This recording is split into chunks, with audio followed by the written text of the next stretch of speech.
Ladies and gentlemen, welcome to the North Sydney Local Planning Panel.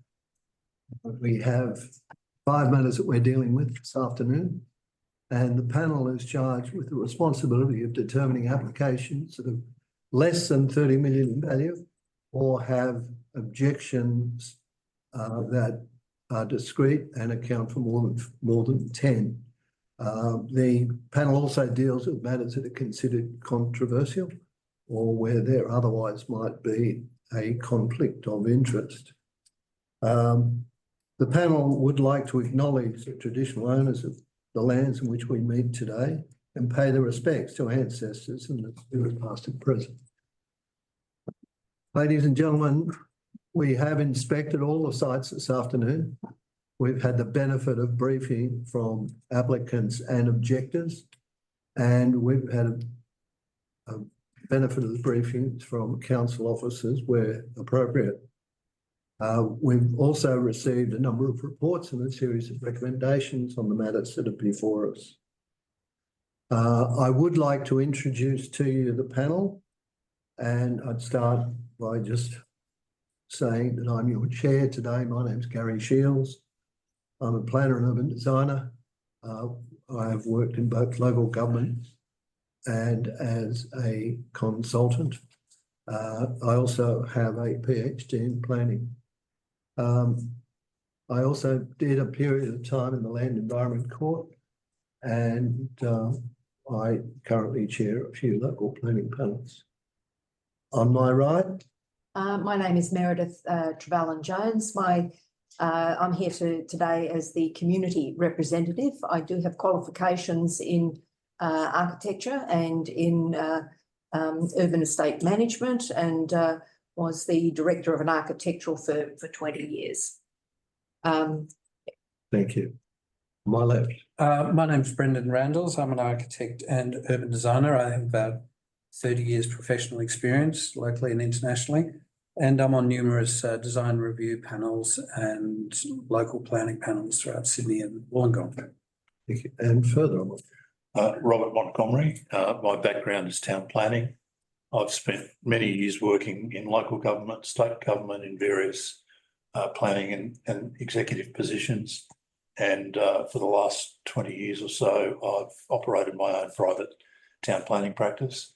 And I also chair and sit on a number of other planning panels at other councils. Thank you, panelists. We will be having people present to us this afternoon. I'd ask of you, firstly, to be respectful of the panel and of anyone else that might be speaking. I'd ask you to contain your presentation to 3 minutes, if you'd be so kind.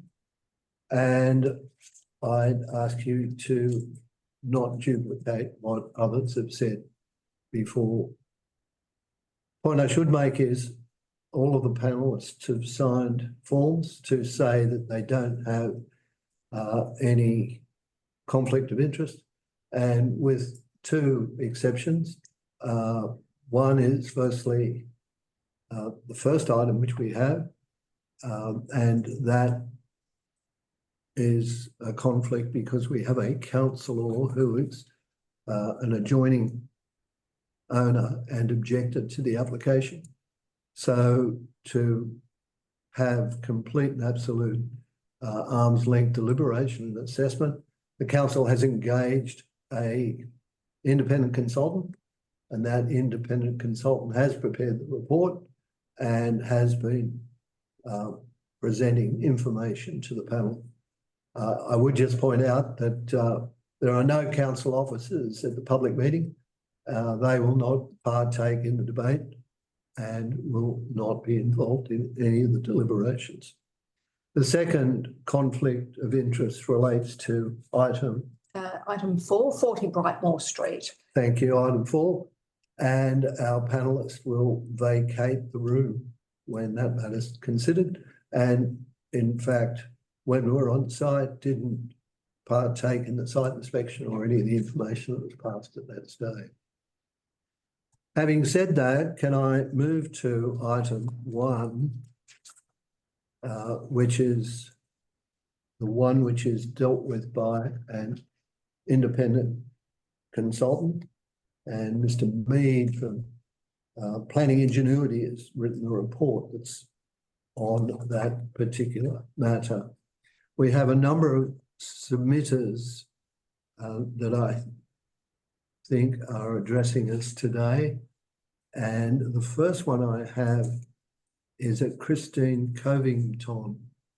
Christine, are you in the gallery there? I can't see you. I am, Chair, yes. Oh, there you are. Hi, Christine, welcome. And would you like to present to us what you'd like us to consider? Thank you, Chair. Yes, I'm the owner of numbers 2 and 4 at 192 Carrabba Road, and I've made a number of written submissions. I wanted to address the panel on 3 matters that I feel have not been fully or appropriately addressed in the independent assessment report. The first is the issue of permissibility of the development. This has been raised in all of the submissions that I have made and all of the submissions that have been made on behalf of the Owners Corporation for the strata scheme at 192 Carrabba Road. I see that the most recent report does identify and acknowledge a permissibility issue, but says, quote unquote, it can be easily resolved by the imposition of a deferred commencement condition. We were concerned that the issue had not been properly understood by the assessor or by the panel, and so went to the expense of getting an opinion of a SILK, Andrew Pickles SC. We see in this most recent report the recommendation of a deferred commencement condition still does not address the problem. It would leave for later determination a matter that is essential to the assessment of the development in breach of the decision in Meissen, which I'm sure you're across, Chair. And so we have sent to the panel and hope that you have received a copy of Mr. Pickles' opinion. The development should be refused on that basis alone. Should it be approved, that approval would be pregnant with impermissibility and therefore subject to the risk of judicial review, and that would be an time-limited opportunity. The second matter I wanted to address is the inadequate assessment of the DCP controls in clause 1.3.10 paragraphs 7 and 8 that relate to the roof gardens proposed in the development. The assessment report does not acknowledge the fact that the control is that they cannot be permitted unless there is no potential, to use the word of the clause, for the generation of noise. I have sent through to the panel and hope that you have received a further copy of the expert acoustic report from Renzo Tonin that addresses the issue of noise. The assessment report does not review each of the criteria in paragraph 7, paragraph 8 of that DCP control, which are conjunctive criteria and must all be satisfied before a roof garden can be approved. The last matter that I wanted to address, again, not appropriately responded to in the assessment report, is the issue of construction traffic and parking on the street in Carrabba Road. The assessment report contemplates the imposition of a condition requiring, as is normal, the preparation and lodgement of a construction management plan prior to issue of construction certificate. That construction management plan is proposed to include consideration of the need for construction traffic to park outside the Carrabba Point area, off-road, and for a shuttle bus to be provided. That's not an opportunity that's sufficient for either the council or the community to enforce that requirement. And so the request is that if the development is to be approved, which I say it should not be, that a condition be imposed mandating that parking must be provided for construction workers away from Carrabba Point and the provision of a shuttle bus. Thank you. And thank you. Can I just assure you that the panel has had the benefit of the advice from Mr. Pickles, Indeed, Mr. Pickles is well known to the panel. We have briefed ourselves with that advice and the other documentation that you've referred to. In addition, that advice has been sent on to Council's independent assessor, and he will be speaking with us when we go into closed session after we hear from the various representatives. So thank you for your submission. Thank you, Chair. The second person I've got asked to be put to the end of the paper, but I see he's in the gallery there. It's Jason Perica. Jason, would you like to tell us what you'd like to tell us? Sure, thanks, Chair, panel members and senior staff. Oh, sorry, senior staff aren't there. Thank you for the opportunity to address you. My name is Jason Perica, Town Planner, representing the owner of the adjoining sites to the immediate north of the subject site. I've one simple request of the panel, and that is to support the recommendation for refusal in the comprehensive independent assessment report before you. There are a few matters I'd like to raise which give further weight to the refusal of the DA. These relate to both threshold and merit issues. The first threshold issue relates to permissibility. I won't talk too long on this. Ms. Covington's already raised that. It's common ground that residential flat buildings span the R2 zoning and that RFBs are prohibited in the R2 zoning. That's common ground. It's not just a matter, as stated in the assessment report, about ancillary works associated with the RFBs, but also use. Clearly, the use upon which land on which an RFB is located will be designated as an RFB in terms of use in the future, whether as a DA or CDC. Such a prohibition cannot be rectified by a deferred commencement. As that's a type of consent, consent cannot be granted for a prohibited use. To be clear, the proposal is prohibited and this can't be rectified by deferred commencement. The second threshold issue relates to the issue of site isolation of 184A Carrabba Road. It's also common ground that this has been known to the applicant for over 2 years, back to pre-DA advice. The applicant's indicative plans for the development potential for 184 Carrabba Road do not show a compliant building, with non-compliances with the ADG and important setback requirements. The steps related to site isolation within Caravellis have not been followed, and this second threshold issue warrants refusal. The other two issues warranting comment relate to views. I know Mr. Berridge will expand on this, but the applicant's own view analysis shows severe view loss. That's as stated in the assessment report at page 58. This view loss relates to highly valued harbour waters, distant land-water interface, and land-sky interface. This severe impact is a direct result of non-compliances with key DCP controls related to the rear setback, site coverage, unbuilt upon area and landscaping.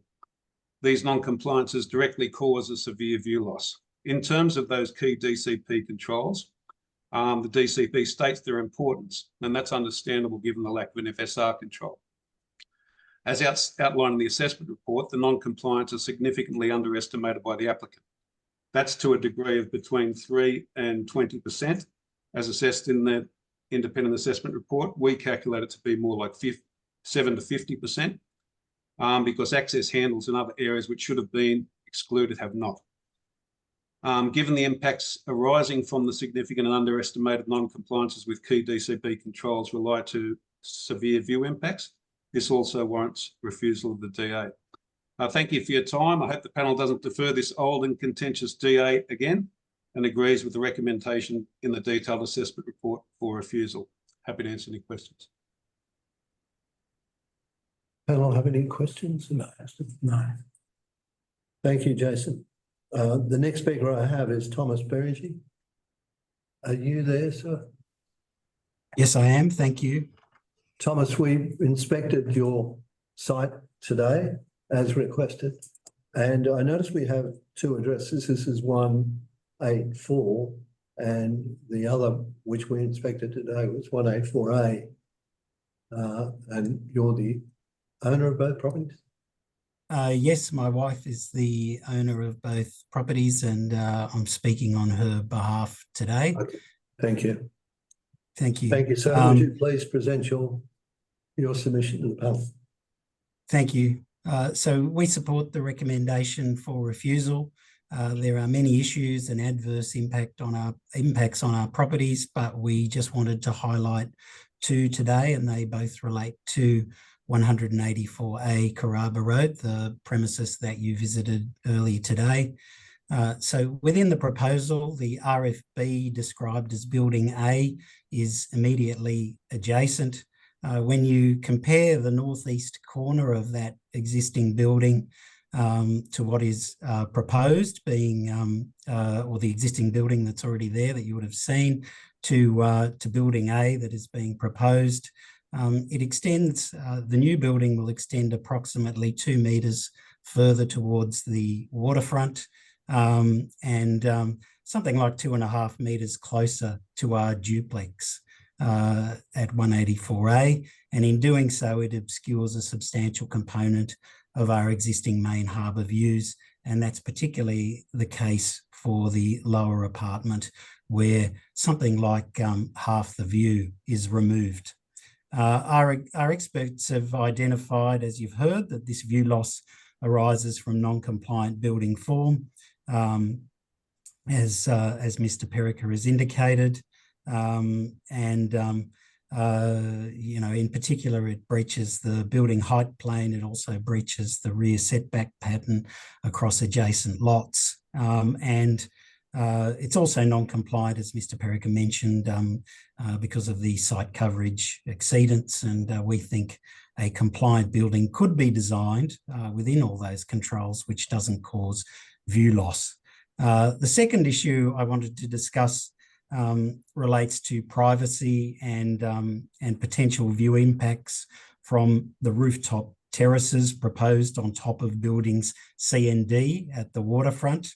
I know Ms. Covington has referred to those. I've got some slightly different points to make. In terms of our property at 184A, the only private outlook and the major source of natural light for that duplex is to the east across the rooftops of buildings on waterfront lots. So these proposed rooftop terraces will effectively populate those rooftops and provide what we think will be elevated viewing platforms looking back into duplex. In time, there will inevitably be shade structures on top of those terraces. And the terraces, as Ms. Covington has indicated, will also create noise issues. And effectively, the duplex apartments would be forced to close their blinds to preserve privacy. The assessment report suggests removing barbecues and plunge pools and restricting the terraces to 18 square metres. We think this is a bit ambiguous because, as we understand it, the barbecues and plunge pools could be added later without the need for approval if the terrace is in fact approved at all.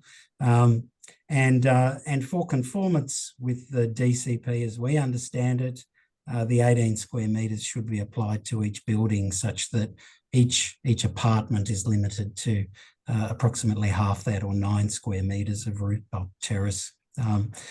And in relation to the DCP, our experts have identified that the terraces don't meet the limited DCP exceptions for such areas that Ms. Covington referred to. And from our perspective, at least 2 of those criteria, all of which must be satisfied, aren't met. And one is because there's overlooking of those areas, in particular overlooking from our duplex and other R4-zoned buildings, and also because the proposal provides for significant private open space at grade with living areas, and that's particularly the case for Building C, and so there is no real justification to have additional private open space in a non-compliant rooftop location. So thank you for the time you've given me, and we just want to reiterate that we support the recommendation for refusal. Thank you for your submission. Pardon me. David Foti, you're there. Would you address the panel, please, sir? How are you? Thank you for your time. I'm the owner of 43, apartment 43 in 143 Carrabba Road. Look, prior to buying this apartment, we checked with council. We were directed to the height of buildings document, to ensure that we weren't going to have our view impacted at a later stage. We've done our homework. This building is not compliant with that. So I'm absolutely against this DA going ahead. This view loss severely impacts us. It really causes us quite a bit of anxiety about all of this. So I thank Council for doing the right thing, and I ask you to continue to do the right thing and to ensure this doesn't go ahead. I'm also concerned about the traffic impact on Carrabba Road.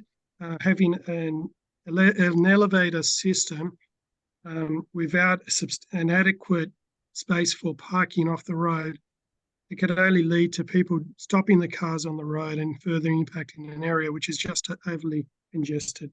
I think everyone else has said everything else I need to say, so I won't take up any more of your time. So thank you. And thank you for being considerate. Question. There is a panelist does have a question of you, David. Yes, David. Did the developers consultants ask to come and have a look at the view loss that you're referring to? No, they didn't. They said last time they did. They haven't. They haven't made contact with me. Thank you. The next presenter I've got is Sean Barrett. Sean, are you there? Yes, Chair. Thank you, sir. Would you address the panel, please? Yes, thank you. I live at Townhouse 2, 192 Carrabba Road. Could you just speak up a tad? We're audibly challenged here, at least some of us are. I live at Townhouse 2, 192 Carrabba Road, and I'd like to address solar access and overshadowing. Thank you. Obliteration of the sunlight to the front gardens of the properties at 192 Carrabba Road has not been properly assessed. The planner's report on the subject is inconsistent. It states that the reasonableness and extent of overshadowing cannot be quantified without accurate information on the degree of non-compliance with the built form controls. The report then proceeds to state that the overshadowing impacts are acceptable. Having adequate natural light is a basic right, and I would thank you for taking this point into consideration. Thank you. Thank you, sir. The next presenter that I have is Renee Stavroulakis from Ethos. Renee, are you there? Hi, yes, I am here. Thank you. Would you please address the panel? Yes.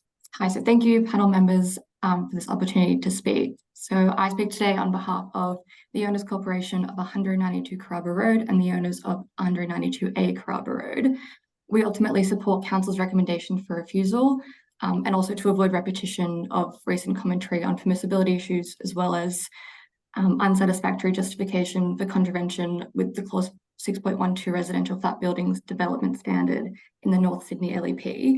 I'll just focus on the proposal's non-compliance with various DCP controls, as well as unsatisfactory contravention of clause 4.3 height of buildings development standard. So as raised and noted within previous submissions, the proposed development continues to not comply with various DCP controls. However, the most significant resulting in major environmental impacts include the landscaped area and site coverage controls. Specifically, site coverage requirements under section 1.5.5 of the North Sydney DCP have not been met, nor does it meet the objectives of the control. This control has been in place by Council to ensure that development is balanced and in keeping with the optimum capacity of the site with no overdevelopment. However, the proposal exceeds the DCP requirement, and it's found that the proposal is indeed not balanced, providing a deficient amount of landscaping alongside being non-compliant with setback controls and visual privacy controls.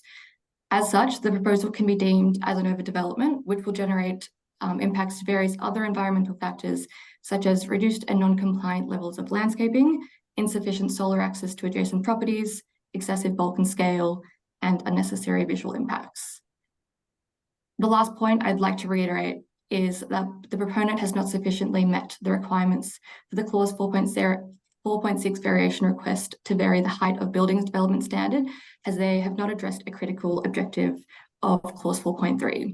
Specifically, objective F of clause 4.3 is to encourage an appropriate scale and density of development that is in accordance with and promotes the character of an area. Their amended 4.6 did not address this objective, and arguably, as noted and raised in today's session, excessive bulk and scale is one of the biggest issues for this development due to non-compliances with controls such as site coverage, setbacks, building envelopes, visual privacy, and the various other controls of non-compliance. As such, for the reasons raised, alongside the absence of justification when seeking the additional height, the 4.6 variation request is not sufficient enough to be approved, and in turn, the application should be refused as recommended by Council. So thank you for your time, and I would like to reiterate support of the recommendation for refusal. Thank you. The last submitter I have is Sophia Illick. Sophia, you there?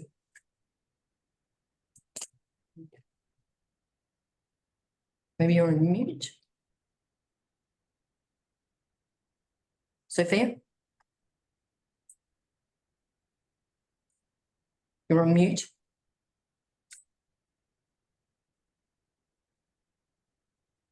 You're still on mute. Where is she?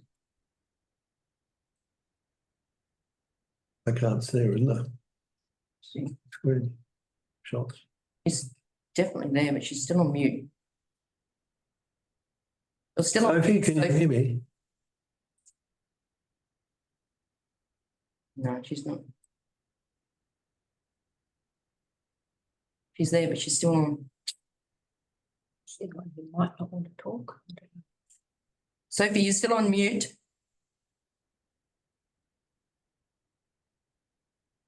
She must be having trouble.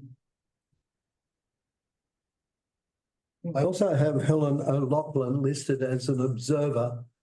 Helen, I'm assuming you're just there to observe and not to address. Is that correct? That's correct. Okay, thank you. I'm having trouble with Sophie. Thanks, Helen. I'll try and get one. We're just trying to contact Sophie. She's gone missing.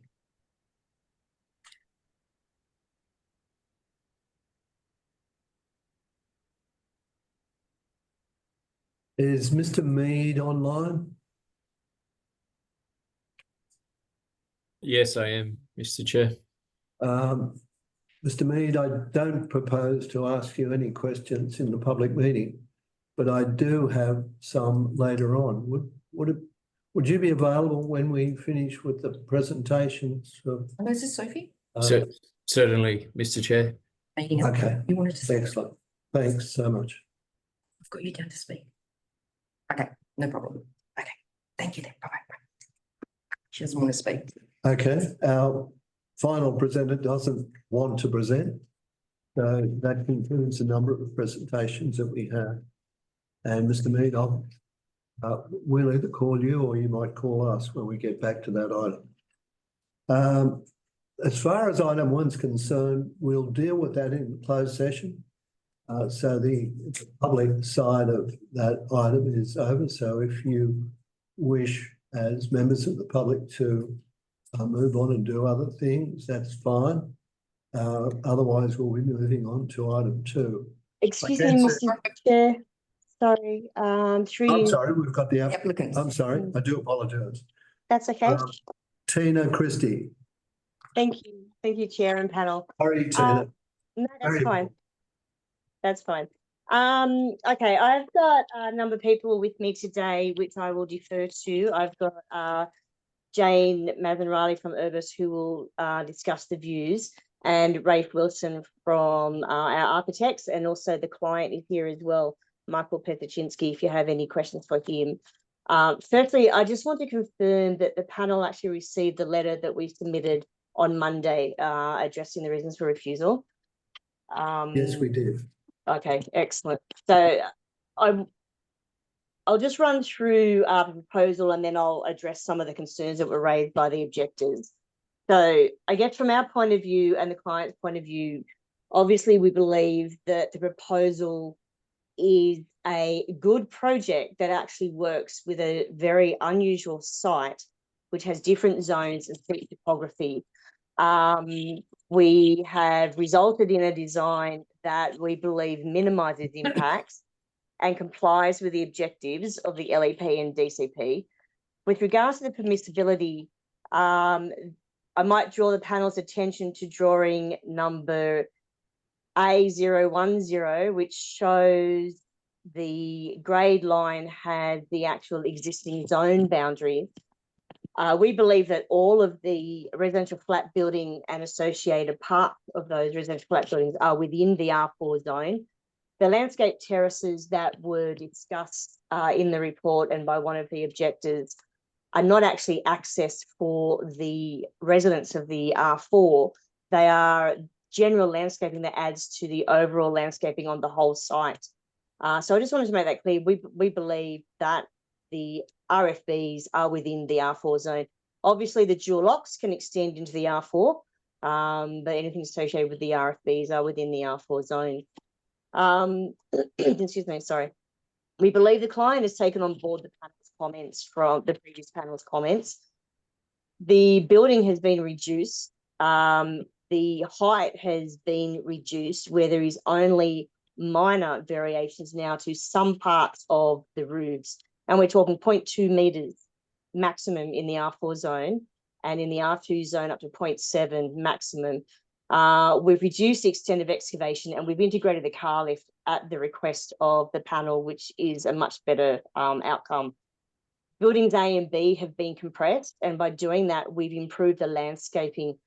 We believe the result is a design that improves the streetscape. It provides only 2 driveways in lieu of 4. There are 4 sites here. It provides a central core that is landscaped and allows view corridors and connectivity through the site. The side setbacks to the external sides do comply, and I've discussed that the height's only very minor. The proposal generally is smaller in scale than what the surrounding buildings are.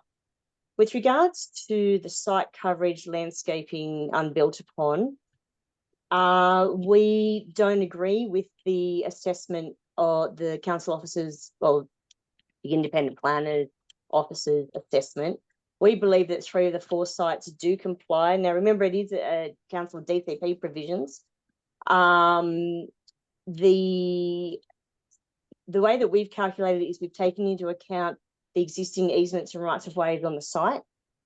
We don't believe that you need to take into account the proposed driveway, giving access from the road through the R4 down to the R2. They are part of the, if the development is approved, they're part of the new development and the new scheme. You don't generally take into account new rights of way or easements. It's what's existing on the site and what can't be built on the site. With regard to the central spine where the R2 zone goes up to the street, those areas there, it's approximately about 4 to 5 metres wide. With the design, they don't act as your typical battle axe right of way. They don't provide vehicle or only access to the site. They operate as I said, central cores. They operate as landscaping. They do provide a pedestrian path down through there. That doesn't have to be provided, though. We can take that out. They don't operate as access. So therefore, they should be included. They are not your typical battle axe allotments with battle axe handles that would normally be restricted and not be able to be built upon. So we believe that they should be included in this DCP provision. Remember, it's a DCP provision, which talks about site coverage, landscaping, etc. As far as whether we want to argue the semantics of what should or shouldn't be included for the DCP, we're talking about a figure at the end of the day, and we believe that the proposal still complies with the objective of site coverage under section 1.5.5. Those objectives I've summarised that the development is to be balanced and in keeping with optimum capacity and to control site density. This whole development, although we have separated the figures over the 4 sites, this whole integrated development at the end of the day achieves 10 dwellings over 4 sites. It's not an overdevelopment. It promotes the desired future character of the area. It's lower in height than a lot of other buildings surrounding it. And as I've previously discussed, the height is only marginal where it exceeds. It complies with the site's side setbacks. The rear setback for the R4 zone, we also disagree with the the assessing officer's report. The rear setback should be determined from the existing boundary because that is the zonal interchange between an R4 and an R2. The whole idea of that rear setback is to create the separation between the R4 building and the R2 buildings and zones. It also nicely for us, I guess, works in with where the topography almost has a cliff-like drop. The site from the street down to the water has something like 27-meter drop. So it's extremely steep, particularly in the center. So the way that we've worked out those rear setbacks is mainly to do with the zonal interface. Overall, the report is actually positive, even though it recommends refusal, which is very interesting. All of the referral officers are generally in support, including traffic engineers and heritage. Page 29 of the report actually says that the proposal will not have any negative impacts to the visual qualities of Sydney Harbour, despite it not strictly complying. With regard to the technical issues of the clause 4.6, there was a page missing in that 4.6. We have subsequently sent that through, but the report actually states that the proposal is still considered acceptable, even though that wasn't addressed. But now that that's been addressed as a technical issue, that can be complied with or has been complied with. With regards to the BASICs, as explained in the letter to the panel, we actually have a draft BASIC certificate now and are in the process of getting a final BASIC certificate in the next day. What else? The construction traffic management plan was provided with the original application and the amended design, and we believe that that deals with construction during the site adequately. As far as the rooftop gardens and the terraces, the dual locks do have the private open space down along the waterfront. The rooftop gardens were provided as an additional. They can be amended and reduced in size if the panel feels that there is some concern with regard to privacy, visual or orally, from those rooftop gardens. And solar access and overshadowing has been addressed in the report and we believe complies with the intention and the requirements as required for adjoining neighbours. Overall, as I said, the proposal has been designed to work with the different zones, the steep topography, and the desired future character of the council's LEP for that area. I might just defer to Jane, who will have some comments regarding the view analysis that was undertaken, if that's right. Tina, I've got 3 other members of your team that are seeking to present as well. Do they all wish to present or? They're different. So I have Jane. Jane from Urbis. Urbis, and Rafe from our architects is here for any questions. Yeah. And then the client really for any questions. So it's predominantly myself and Jane. Do they wish to present or just answer questions?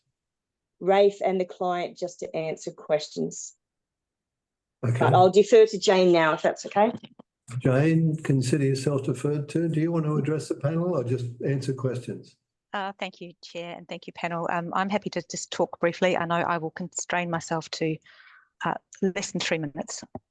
I wanted to thank the objectors for speaking and raising their concerns.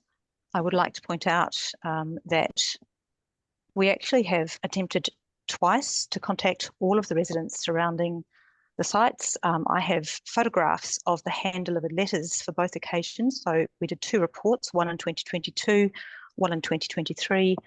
All of the dwellings surrounding the site and beyond were approached. I did submit a map, sort of a graphic on Monday to you that shows coloured dots that show where we delivered letters to, where we were granted access to, and where we inspected and provided modelled views from. That did include the gentleman who spoke earlier at 143 Grabber Road. Unfortunately, no one in that building responded. He may not have owned the property at that time, I don't know. But attempts were made on 2 occasions to do that, as we should have and as we did. We were granted access to quite a few dwellings. We provided photomontages and an assessment of potential view loss against the tenacity planning principle for 11 dwellings. You will probably note that most of the dwellings assessed are either side of the subject site, the combined site, in which case every view assessed is via a side boundary to some extent. And I would just like to point out also that obviously in that regard, the primary views from all dwellings inspected, and even those not inspected, is to the east. It's to the northeast, the east, and the southeast towards Shell Cove. None of those views, or virtually none of those views, are significantly affected to any extent, either by the development and in particular by the minor non-compliances within it. The minor non-compliances in relation to the R2 portion, the lower buildings, are all at relative levels higher than the adjoining dwellings. So it's virtually impossible for them to be able to perceive any of the minor non-compliances. So I guess from my perspective, and looking very objectively about the extent of the view loss and then the quality of it, i.e. what's in it, most of the non-compliances, if they affect anything at all, would be views of open sky.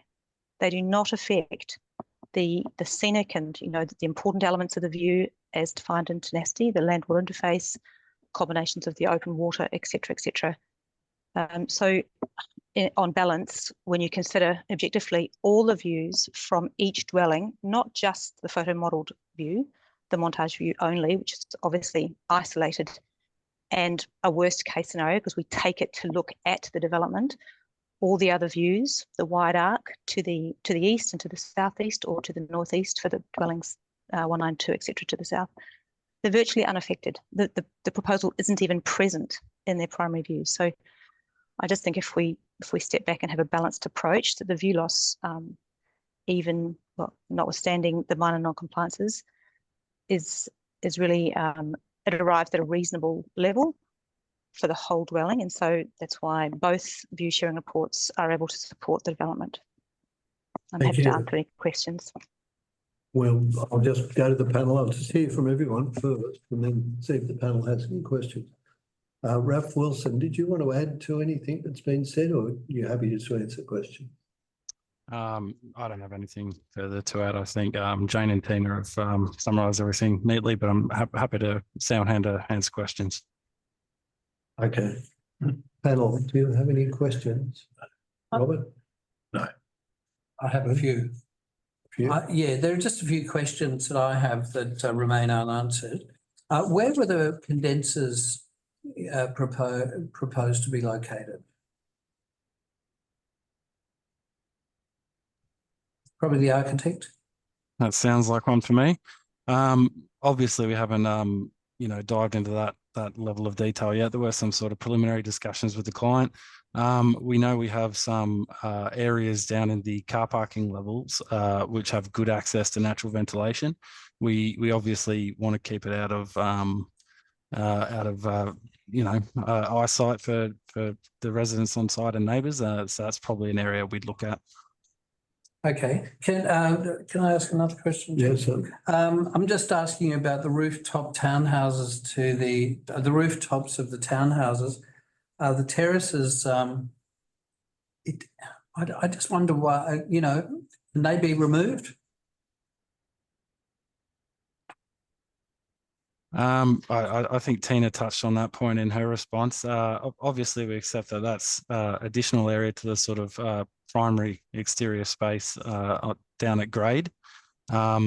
It's something we talk about with the client, but I believe that's on the table. All right. And the site isolation issue, what's your interpretation of that, of 184A? And that's to whoever is the best. I might, through you, Mr. Chair, I might answer that. It's Tina Christie.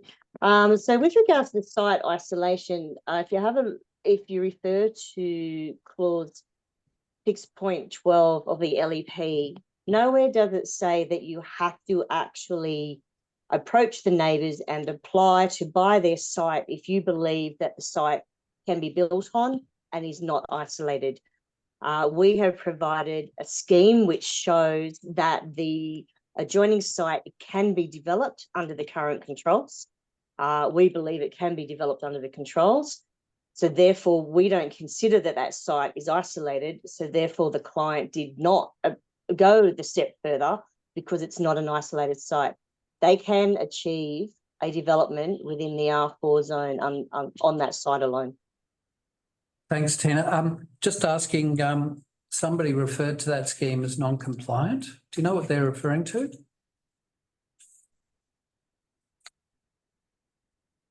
I don't know off the top of my head. I don't know, Rafe. Are you able to? Yeah, Jason Perica referred to it as a non-compliant scheme, I think. I'm sorry, I don't have extensive enough notes to cover that one. All right, okay. We'd have to take that on notice. The last thing is, in terms of the loss of views reportedly from the lower unit of 184A, I just wonder, you know, have you been did you consider that in the layout? If they're very large balconies on building A, and it seems as though it's the balconies generally that are actually creating that that could be impacting on view loss. In fact, it looks as though it's the north edge of the balconies, which are opposite the bedrooms. Rafe, I might just jump in there if that's okay. Sure. By the panel, just quickly, but we have views from that ground level unit. Obviously, it's quite low in the landscape, so it will sit at a level where, if it looks, if the residents or viewers look to the southeast, yes, they would see parts of the proposed development. Obviously, in my opinion, the parts that they would see at the relative levels are those that are lower and fully complying. So the controls would allow for a built form to be placed there, probably of 1 or 2 stories. That's my understanding. In which case, view loss would occur no matter what. Well, I guess you're talking about above that, are you? I'd have two kind of questions. And that one is referring to the roof terrace, because we'd anticipate that eventually there'll be some kind of cover, you know, weather protection on the roof terrace, and that will contribute to view loss there. But the one that I was referring to was building A, which is right adjacent to them, where you have very large balconies coming right, you know, pretty close to the boundary. And just wondering if you ever considered, you know, setting back the balconies. I'll pass that to Rafe. Yeah, sure. It is actually something we talked about, and we did make some pretty significant reductions in that area as part of the updated submission. And I think we've made notes about privacy screening at that interface as well, which yeah. Okay, thank you. I had a question for Tina, actually. You mentioned, Tina, that the spine that goes down from the street to the R2 zone sites had an access way, but that wasn't actually necessary. How is it not necessary? I mean, how would visitors get to visit somebody in one of the lower dual occupancy dwellings if there's no staircase there? It's a pedestrian access for people coming from the street. People can go through the basement parking if they had to, but the R2 zone, anyone visiting the R2 zone are allowed to walk through that centre bit. It's only the R4 that are, strictly speaking, not meant to be able to walk through that central spine because it's zoned R2. So it could be changed so that access was purely for the R2 zone, and that would overcome any permissibility issues. Okay, thank you. No other questions, ma'am? No, thank you. Thank you all for your presentations. We'll take all of those points on board. and we'll make a determination later this afternoon. That's all for the public meeting on item 1. I'll now invite the council officers to come back in on items 2 onwards. Thank you all. Thank you. Thank you.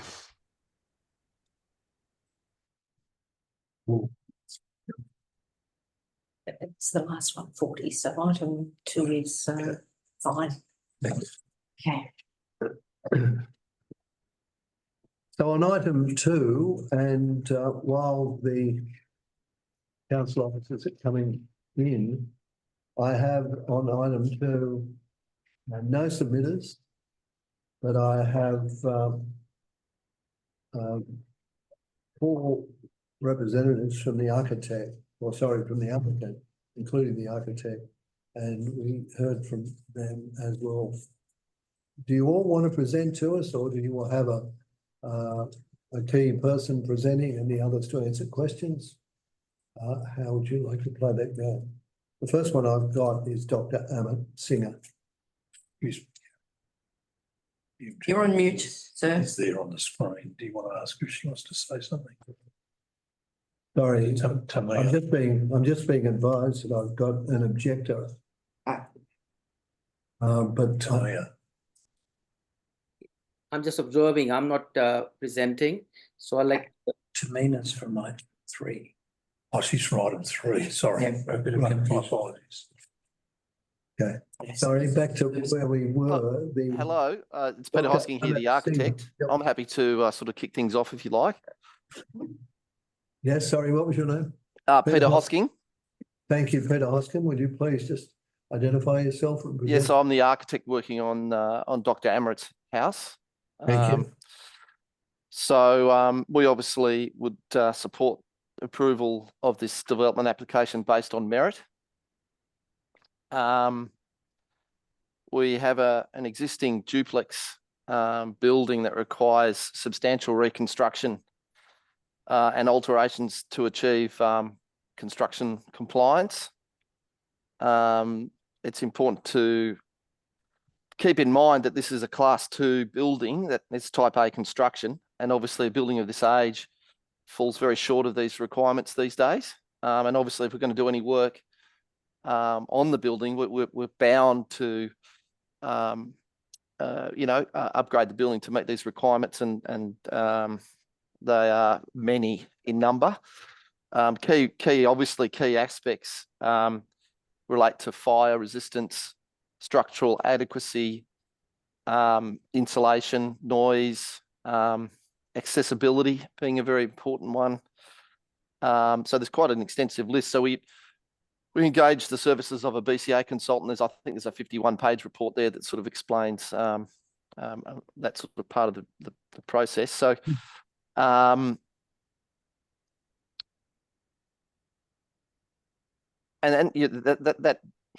that in itself you would see in a residential flat building. So that was major consideration when we first started the project.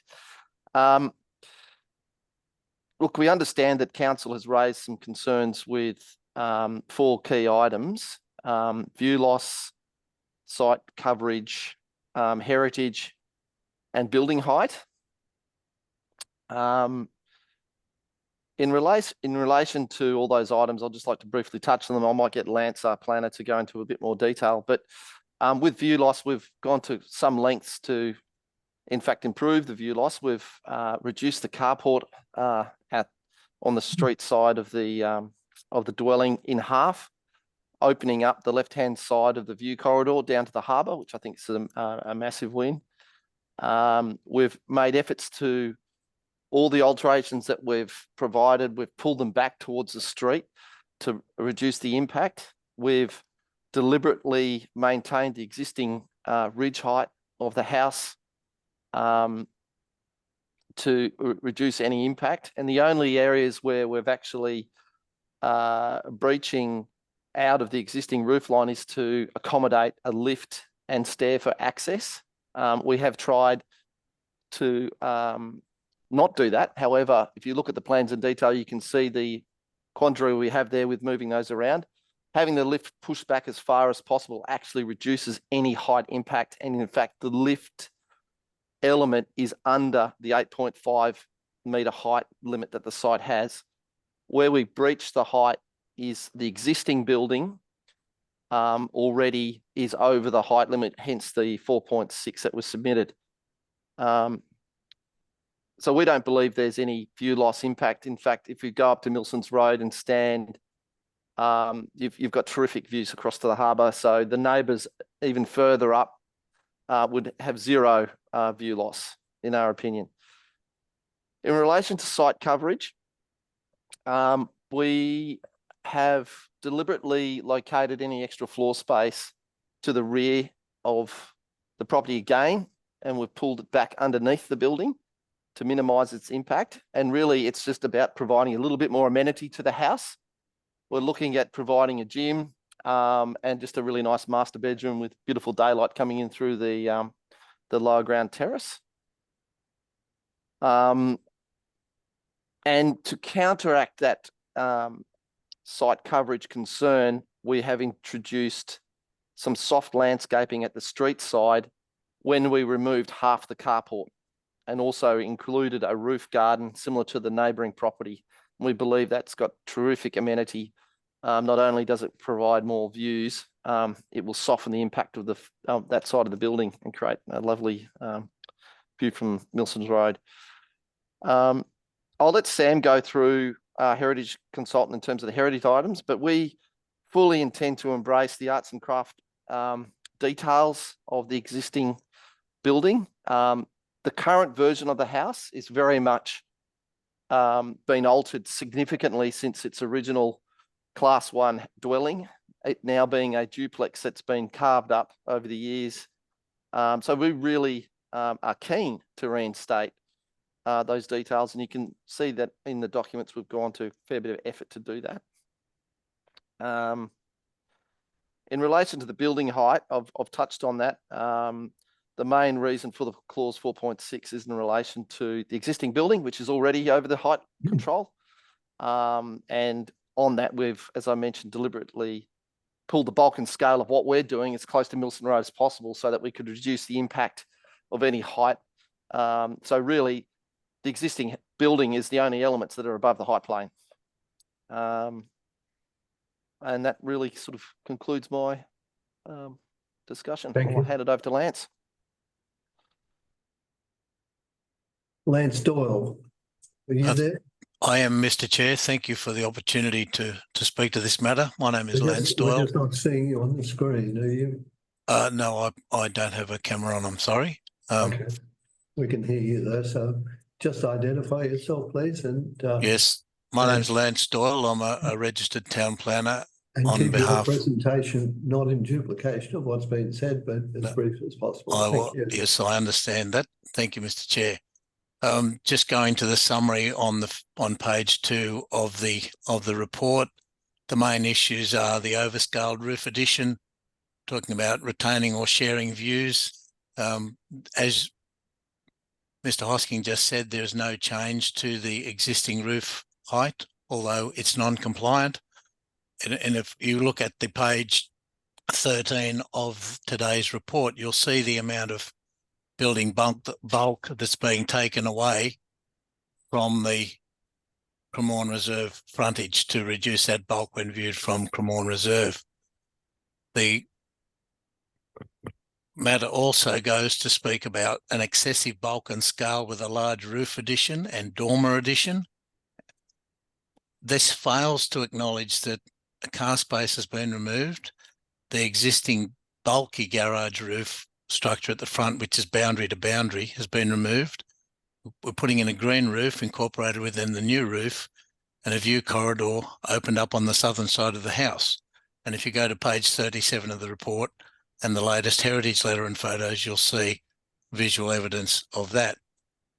The other issue raised is that the proposed dormer is overscaled compared to the surrounding locality. If you compare this to the recently approved dormer at 44 Milson Road, which contains 4 dormers, we're substantially less than that. also compare our site with the site to the south at 40 Milson Road. That has 12 dormers on the roof. So in terms of context, I think just putting in one dormer is not the impact that's suggested in the report. We talked about the bulk and scale of the building not being substantially within the fabric of the existing building. As Peter said, because of the BCA and the combustibility of many of the items within the building, a lot of that has to go to give approval to the National Construction Code BCA requirements. So on page 13 of the report, you'll also see the amount of bulk that's being removed, to reiterate what I said before. So in essence, in terms of the conserving the appearance, we've taken away the unsympathetic items. The other material being removed is to give compliance with the BCA, which would be the first condition that council would impose on its consent should it be moved that way to comply with the BCA. So they are the things that we're doing, and for the panel, were they able to consider approving it, a condition of consent requiring no change to the existing roof height would be acceptable, as we don't believe there's any view loss. And thank you for the opportunity, and I'd like to hand over to Samantha Polkinghorne to discuss the heritage aspects. Thank you, Mr. Doyle. And Samantha Polkinghorne, will you just restrict your presentation to additional information? Thank you. Well, yes, look, I'd like to say thank you to the panel. Yes, I will. I'll keep it very short because I understand you have a wealth of information in front of you. I think the key point I would like to make is that the works to the front of the building in particular provides an amazing heritage benefit to the foreshore walk. It returns a facade that is a lot more in keeping with an arts and crafts building back to the edge of the harbour. And again, I won't go on at length, but I think that is a very material heritage benefit. And in terms of the dormer and the rear bulk of the building, the way it's been detailed, actually, whilst it's a new element, it introduces a design element that is in keeping with that historic character of the area, and so supports the conservation area. And I will add that the dormer, being a single dormer, keeps it very simple, and it's also in the location of an early dormer and of a similar form. Again, I'd like to say thank you to the panel. If you've got any questions, we'd be very happy to take them. Thank you, Samantha. I'll just ask the panel if they have any questions. Yes, I've actually got a question, because one of the issues has been the amount of glazing facing onto the foreshore area, and I'm just looking at page 13 at the moment, and there's a large amount of glass there, and I just wondered what your comments were in terms of the, you know, how that could be detailed, or should it stay as it is? Look, in my opinion, I'd rather see it as a essentially single piece of glazing enclosing that space. There was a suggestion that, you know, a multi-planed piece of joinery should go in there. Now, my issue with the multi-pane piece of joinery is that that's not typical of the scale or character of the detailing of this building. A single pane of glass encloses what was originally an open balcony, so it effectively kind of interprets that open element on the facade. So, to my mind, an open piece of glazing is the most appropriate way of detailing those enclosures. Thank you. No. Samantha, can I just say the panel did go to the site and go down to the foreshore and observe the proposal in the round. So we're familiar with your comments and indeed the comments that we've made by the panel. Thank you so much for your presentations. We'll make a determination on this matter shortly. Thank you. Thank you. Thank you. Item 3 114 Atchison Street process. I think we have no submitters on this, and we have the architect, Paul O'Keefe. Paul O'Keefe, are you there? Yep. I am. Again, you're not visible. Can you? Oh, yes, I can Show yourself. Bear with me. There you are. Good. Would you please make your presentation to the panel? And specifically, you may wish to address the points of concern identified in the council officer's report. Yes, I will. Thank you. So thank you. We met this morning. We're the architects for the project and representing the. Just for the record, identify yourself, sir. Sorry, Paul O'Keefe. Thank you. And yeah, we're representing the applicant. We've provided a submission to the panel, which hopefully we've received, and there's some detail in that, which I won't go through all of it. But I did want to, well, we strongly believe that the proposal is worthy of support, and we'd just like to speak to some of the key items. The property there consists of 2 listed items. That brings its own complexities. The proposal is for a modest, is really a modest scale series of works to the dwelling and some interior works primarily to the barn. There's been a number of concerns raised in the planning report. I'll just address some of those. There's concerns in both the heritage referral and in the planning assessment in relation to bulk and scale of the development. We don't believe that those concerns are reasonably warranted. As I say, in our opinion, the application is modest in scale. It incorporates a ground floor area of 95 square metres and a total area of 139 square metres. That's the dwelling. It maintains the established side setbacks on the site and responds to the layout of the existing dwelling itself.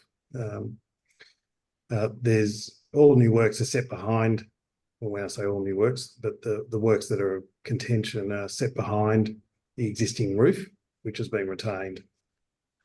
The proposal, as set out on our drawings, is broadly compliant with the applicable height planes, and this is despite the narrow lot dimension. The overall height of the proposal is significantly lower than the maximum allowable height on the site.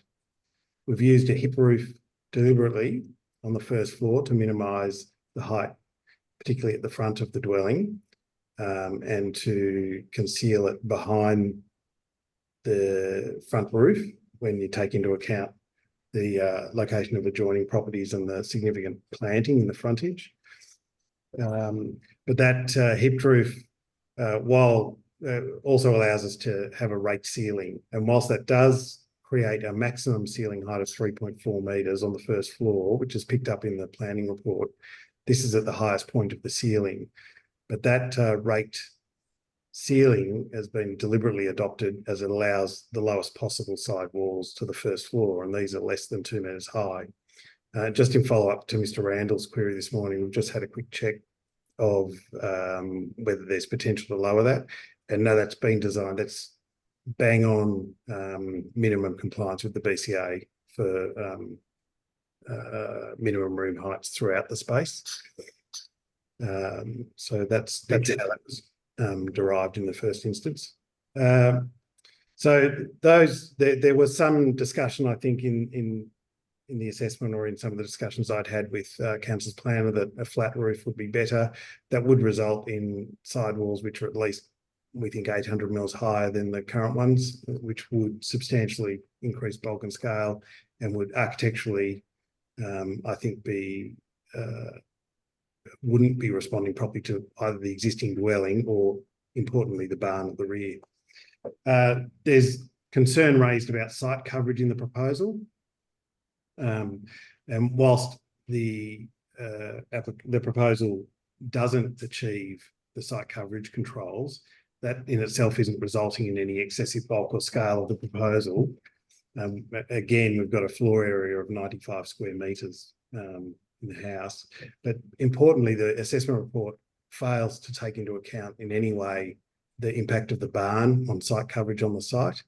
The barn takes up 25% of the total site area and 39% and constitutes 39% of the total site coverage. It would be unreasonable in the extreme to expect that we would design a house not taking into account the fact that we've got a listed item at the back taking up that amount of area on the site. Despite the non-compliance, we have improved the separation between the house and the barn, and we have a 75% increase in soft landscaping on the site. There's a number of heritage specific items raised in the referral that we think are worthy of addressing. The heritage planner raises concerns that the roof hasn't been separated from the existing roof. We simply refer the panel to the drawings where you'll see that they are completely separated and the front roof is retained in its existing form. The planner seeks the retention of the existing fireplace and chimney. There is no chimney. The fireplace, probably 10 years old, it's in a plasterboard wall. It has a stainless steel flue out the roof. It's not original fabric. The planner does seek retention of the second bedroom and living room.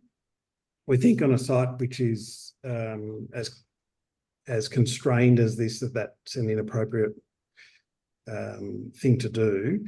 In relation to the second bedroom, you'll have seen on site this morning, it has no real access or meaningful access to natural light.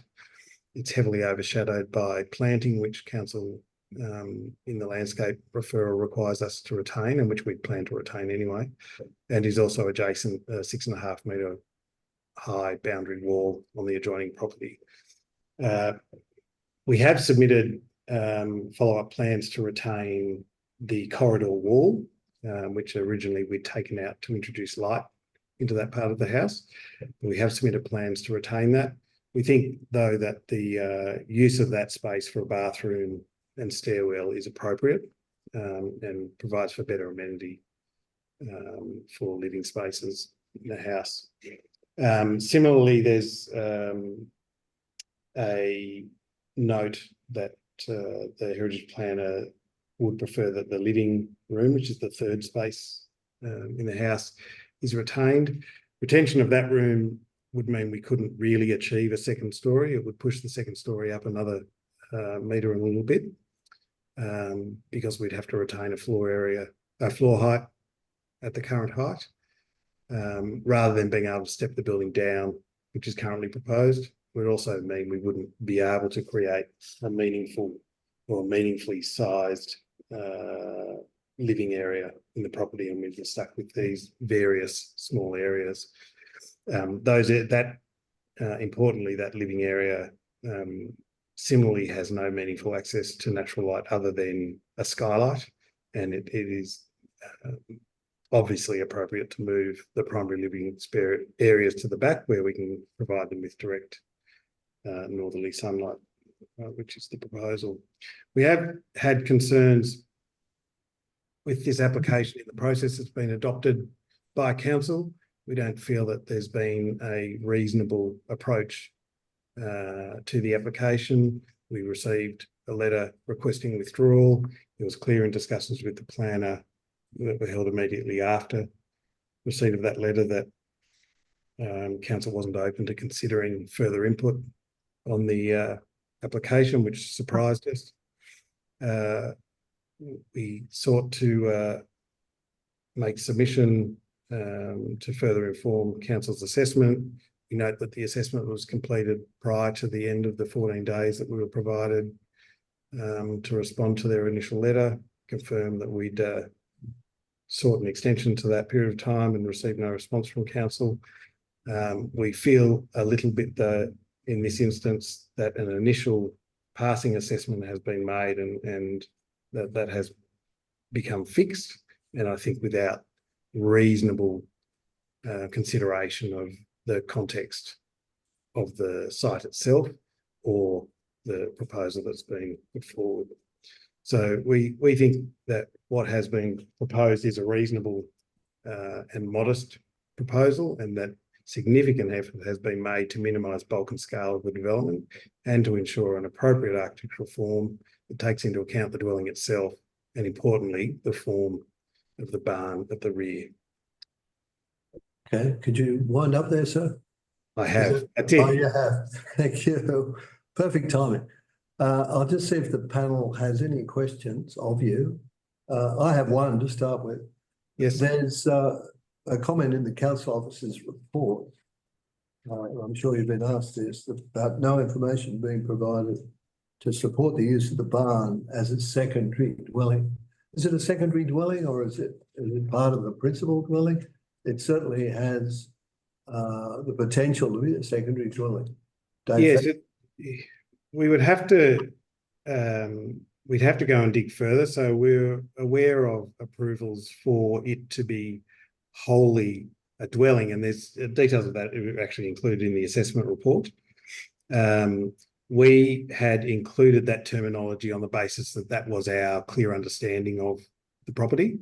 What I did discuss with the planner and have provided a revised statement of environmental effect to this effect was that we weren't proposing a change of use, we were just proposing a continuation of use, and that the proposal was purely in relation to the works themselves. Understand that, but it needs to have been lawfully established, I think. And to the extent that we can't lawfully establish it here, it would then just be an ancillary living space. Okay, all right. Yeah. Thank you. I'll just see if any of the other panelists have questions. Yep, I've got a couple of questions. Yes, the drawings show a DCP height plane, which actually isn't the DCP height plane for R2 development. So I'm looking at drawing DA08 at the moment, right, which is looking at the rear of the dwelling. And I'm just wondering, did the planner at any time say to you, look, you know, have you had a look at the DCP and checked the DCP in terms of R2 setbacks? Because there are different requirements for R2 and R4. You're showing a height plane, a 45-degree height plane, whereas the R2 has setbacks, so it's 900 at ground floor, then 1.5 metres and more again if you're going up higher. Yes. Well, we've dealt with both of those things in our statement. It's not shown on the drawing. Yeah. Was that the setback? Verbalise your response to the panel. He didn't raise that with us in any way. So I don't have, and that's the first time that's been raised. Sorry, Karen.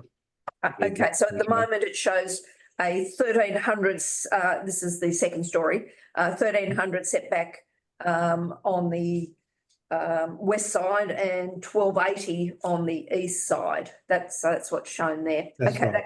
that clarifies that. The other question I had comes back to height. You've got on the ground floor of the addition, so the new living area, a ceiling height of 2800, is that correct? That's right, yep. Yeah, is there any chance you could reduce that? Is that what's driving that? Look, it's a relatively deep room.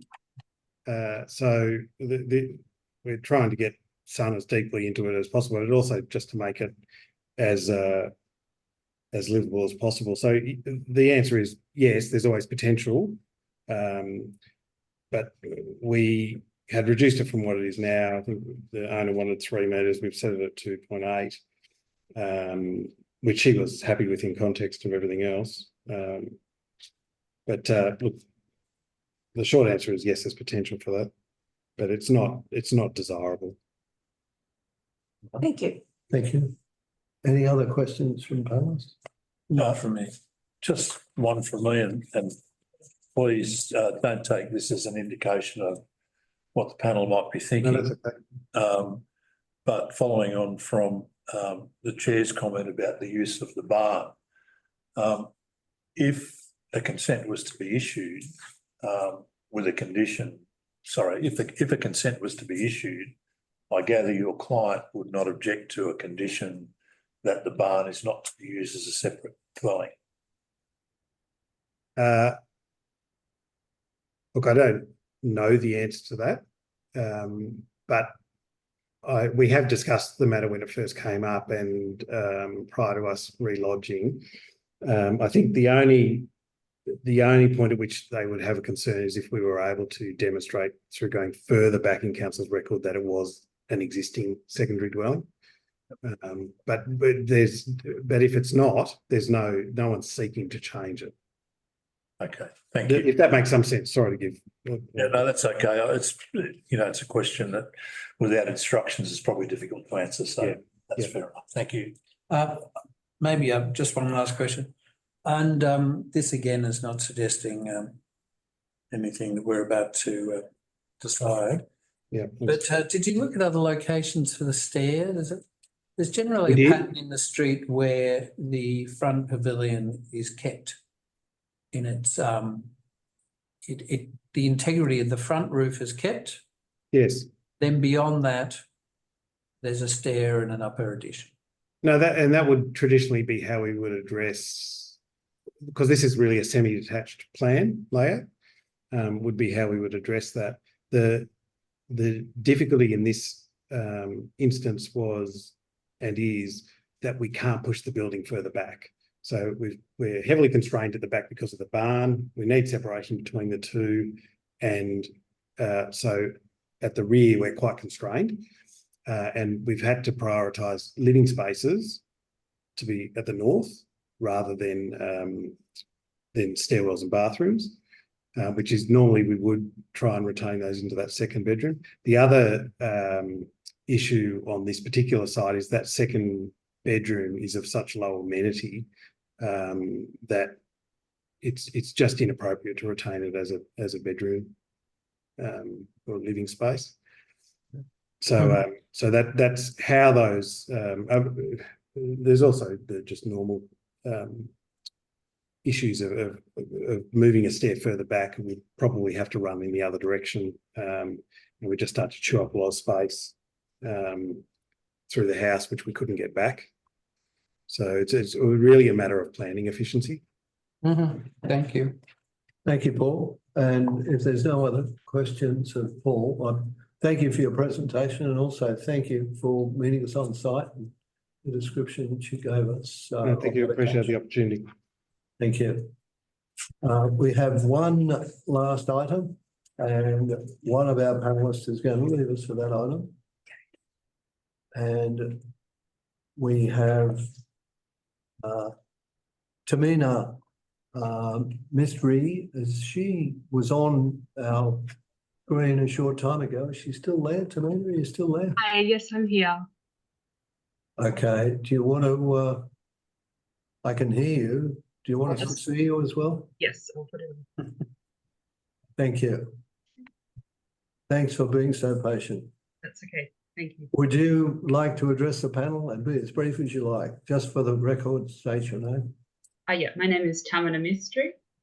I'm the owner of 4/38 Brightmoor Street, which is on the western adjacent property to 40 Brightmoor. So I want to just appear mostly as an observer today because I did come this morning on site and show the panel clearly sort of what my concerns are, and they relate mostly to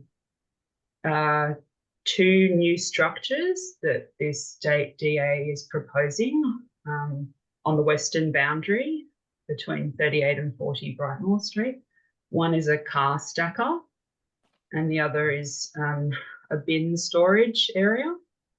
And I'm objecting on the basis of, well, mostly a sort of height bulk scale of these two new structures that would, from I'm on the ground floor at 38 Brightmoor, sort of facing 40 Brightmoor.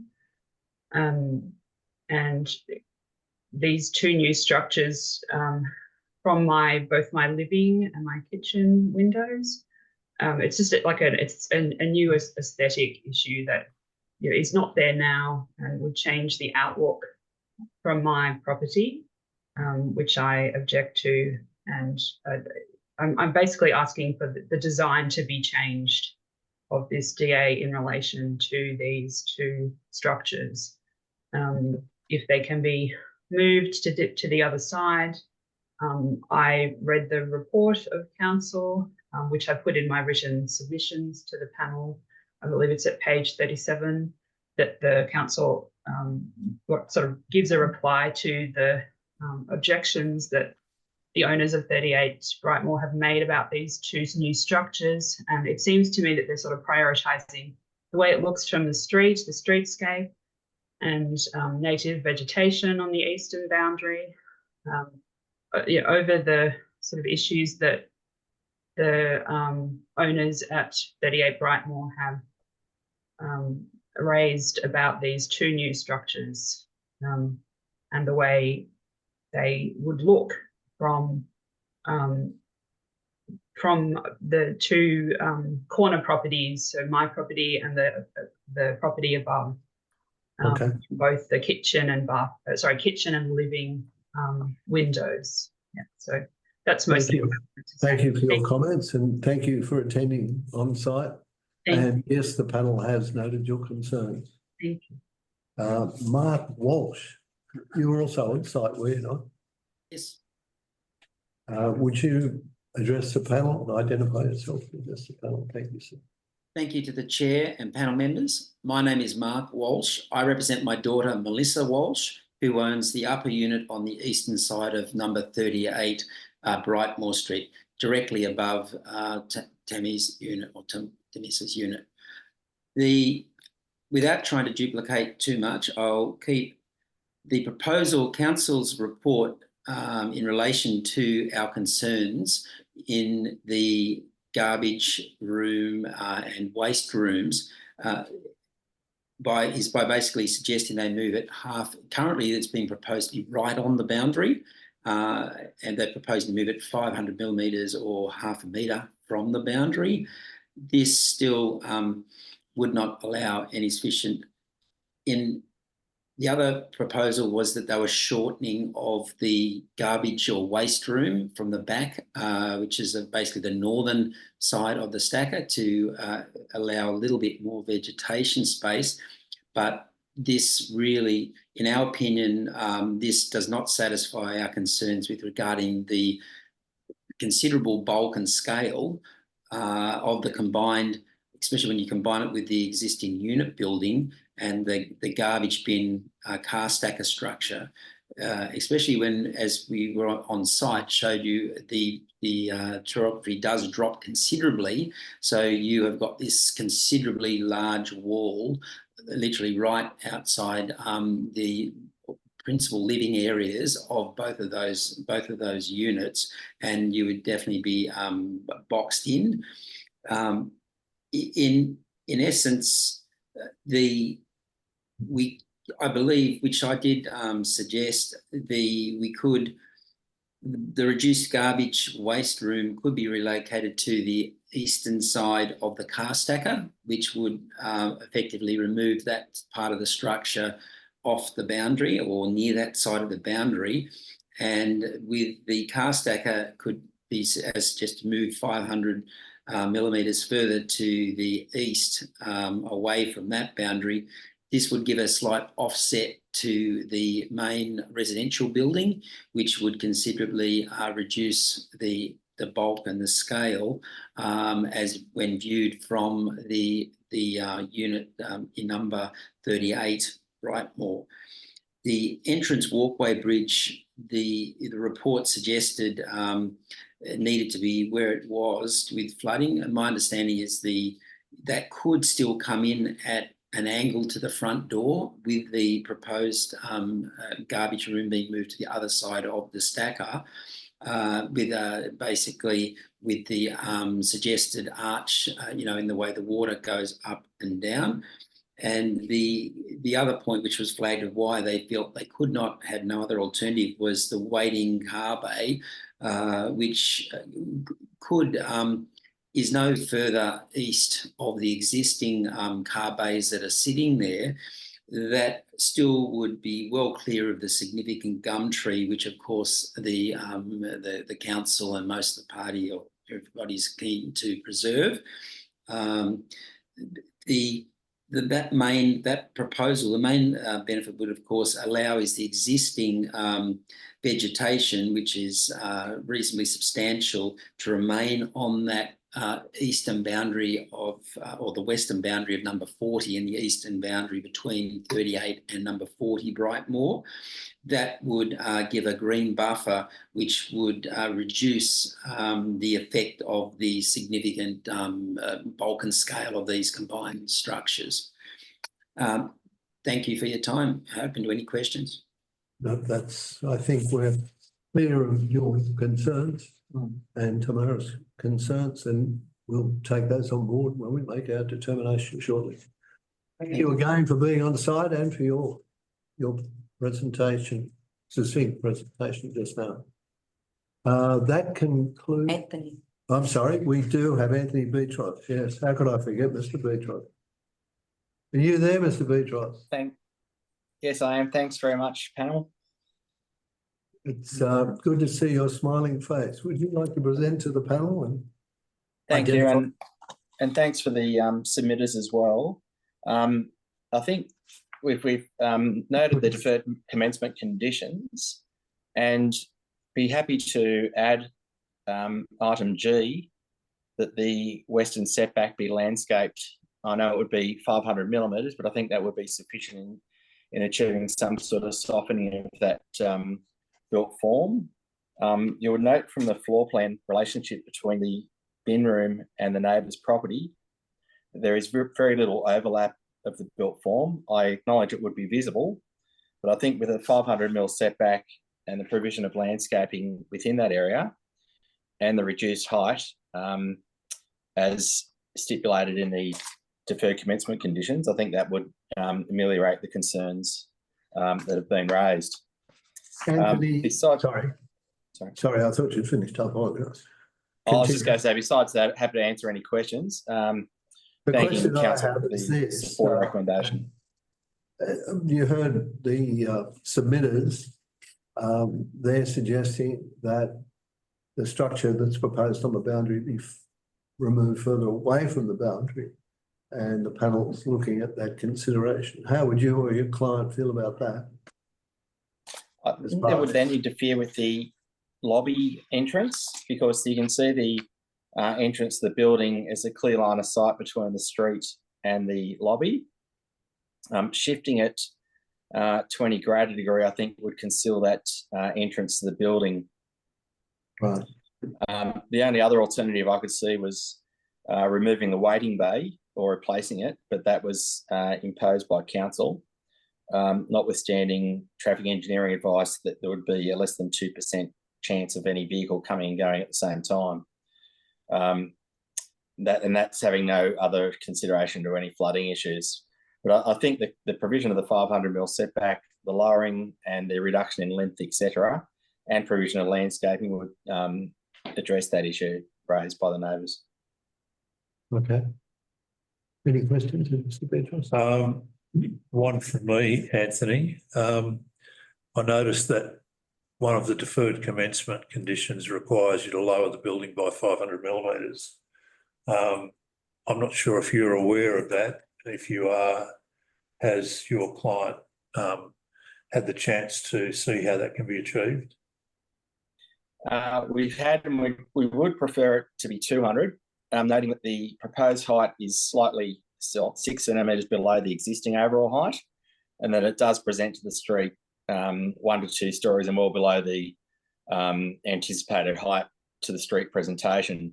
We thought 500 millimetres was excessive, and it would actually push the lowest window slightly below existing ground level on the eastern side. It was something we could probably modify with greater excavation, but 200 millimetres we thought could be adopted. Okay. So as you proposed the design, you're not exceeding the height of the existing building, is that, did I hear that correctly?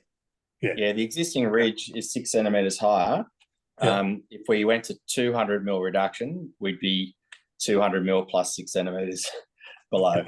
You can live with 200 mils, but 500 mils is going to. I think that would meet the intent, given the lack of impact on neighbouring properties in terms of sunlight, as you saw in the series of diagrams. There's no view loss. And again, I say it's below the anticipated story control to the streetscape. Thanks for that. One other question, Anthony. Yeah, Anthony, hi. Right. Look, I have to say, there's a great shortage of space at ground level. Well, which ground level? We'll call it ground level. Yeah, it's actually ground level, street level. And when I look at the plan, I see waste rooms, bulky waste room, and I just keep thinking you don't have room for it. So even though the word's coming up twice in a sentence, if one were to impose on you that you don't have space for rooms, but it might be preferable to provide that clear landscape interface with the neighbour and have a cupboard that's actually accessed from outside rather than rooms, you might be able to find yourself with a cupboard running alongside the garage. It's 800 deep, which is probably sufficient for the bins, and that's it. Now, it's a bit of an ask what I'm saying, and it would mean that there's a kind of bridge and what have you for that to occur, but that might be, don't you think, a way of actually resolving this issue where, quite frankly, both those rooms just don't want to be there. What wants to be there instead is a landscape interface with the neighbour. I would agree with that. Particularly, it's only 4 units. The need for a bulky waste room for 4 units, I think, is excessive and unnecessary. If you note where that bulky waste room is, it's actually the location closest to the windows of the neighbouring property. That could actually then increase a more meaningful landscape buffer.